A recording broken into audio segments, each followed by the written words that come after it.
নমস্কাৰ বন্ধু বান্ধৱীসকল, নতুন এটা ভ্লগলৈ আপোনালোক সকলোকে স্বাগতম জনাইছোঁ। তো আজি অলপ সোনকালে উঠিবলগীয়া হ'ল, কাৰণ আছে মৰ্ণিঙৰ কাম। তো কামৰ কাৰণে যাব লাগিব অলপ দূৰৰ জেগাত। তো বলকচোন আজি যাওঁ, দেখুৱাই আছোঁ আপোনালোকক। ঘৰৰ পৰা ওলাই আহি গাড়ীত উঠিলোঁ, অফিচৰ গাড়ী আহিছিলে নিবলৈ। তো আমি গোটেইকেইটা গাড়ীত উঠি গৈ আছোঁ। গৈ থাকোঁতে আপোনাৰ ৰাস্তাত ৰখিব লগা হ'ল বস্তু কিনিবৰ কাৰণে। তো দাদাজন বাহিৰলৈ ওলাই গ'ল বস্তু কিনিবলৈ, তো মই ব্যস্ত দিছিলোঁ। তো ফাইনেলি কামৰ জেগাখিনি আহি পালোঁহি। কামৰ জেগাখিনি আপোনাৰ পূৰা সম্পূৰ্ণ খালী পথাৰ। ইয়াতে আমাৰ কনষ্ট্ৰাকশ্যনৰ কামটো চলি আছে। ইয়াতে আমাৰ কামৰ জেগাখিনি দেখুৱাই গৈ আছোঁ। আহক, জেগাখিনি কিমান সুন্দৰ, ভালেই লাগিছে।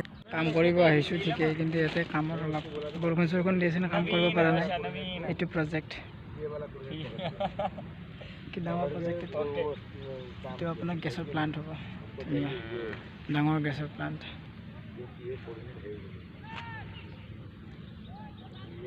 কাম শেষ কৰি ঘৰলৈ বুলি পুনৰ লগ পোৱাৰ প্ৰতিশ্ৰুতিৰে আজিলৈ বাই বাই।